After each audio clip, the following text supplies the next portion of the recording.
और ये मान करके चलिए कि इस दुनिया में कुछ भी व्यर्थ नहीं होता है।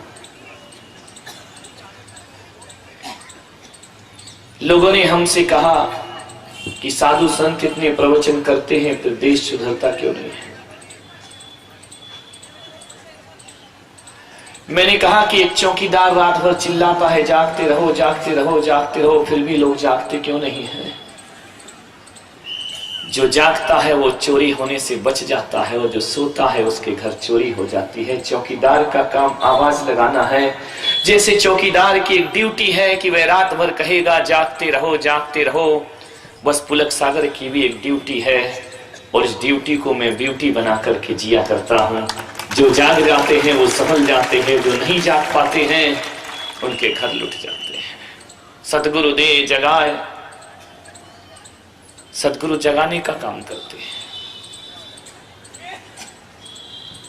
तुम तो इतने बेईमान हो कि खुद ही अलार्म भरते हो कि सुबह 4 बजे उठना है, और जैसे ही घड़ी जगाती है उसको 2 पढ़ते हैं, चुप थोड़ा और सो लेते हैं। तब क्या करें तुम्हारे साथ। आकाश से पानी गिरता है, वो खेतों पर भी गिरता है, वो बगीचों पर भी गिरता है, वह मकान पर भी गिरता है, वह मंदिर पर भी गिरता है। आकाश से पानी गिरता है तो डामर की सड़कों पर भी गिरता है, लेकिन इतना मान करके चलो कि पानी यदि खेत में गिरता है तो फसलें पैदा होती हैं, पानी यदि बगीचे में गिरता है तो फूल खिला करते हैं। लेकिन ये भी मानकर चलो कि डामर की रोड पर गिरा हुआ पानी भी व्यर्थ नहीं होता है। मैं मानता हूं कि वहां फसल नहीं आती है, वहां फूल नहीं खिलते हैं, लेकिन गिरा हुआ पानी गोबर के धब्बे जरूर धो देता है, रोड की सफाई जरूर कर दिया करता है। अभी आपको निर्णय करना है कि आप खेत हैं कि खलिहान है कि बगीचे हैं कि डामर की पक्की सड़क है। इस सोचना आपको है मेरे भाई। बादल का काम बरसने का है और संतों का काम उपदेश देने का है। कितना ग्रहण होता है, कहां गिरता है, उसकी उपयोगिता वहां जाकर सिद्ध होती है। मैं जावरा में था, बड़ैया जी वहां से आए हैं अपनी टीम को लेकर। एक ऐतिहासिक आयोजन जावरा में किया गया। इसका मतलब ये नहीं कि मंदसौर में नहीं हो रहा है।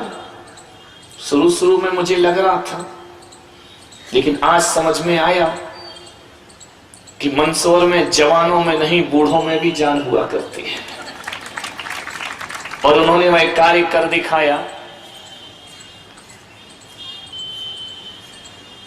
जावरा में एक परिवार जिसके बेटे का मां से बरसों से केस चल रहा है अदालत में,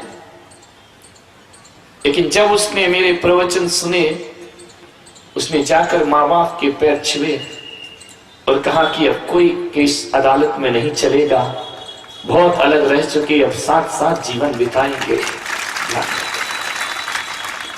ये परिवर्तन है, भावनाएं बदलती हैं। एक व्यक्ति ऐसा जो मंदिर नहीं जाए, पूजा नहीं करे, पाठ नहीं करे, ऐसा धनपति वह ऐसा जुड़ा संत से कि उस व्यक्ति को कभी उसने फैक्ट्री से बाहर नहीं निकला, लेकिन जब से मेरा प्रवास जावरा में हुआ, सुबह शाम तीनों टाइम मेरे साथ उसने वक्त गुजारा। मान्यवर, विश्वास के साथ एक सम्मा जलाए रखिए और सुबह जरूर होगी, माहौल बनाए रखिए। एक बूढ़ा था,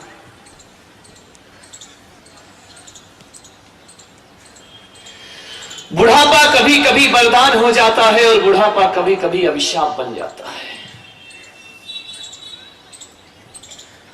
और एक बात ध्यान रखना कि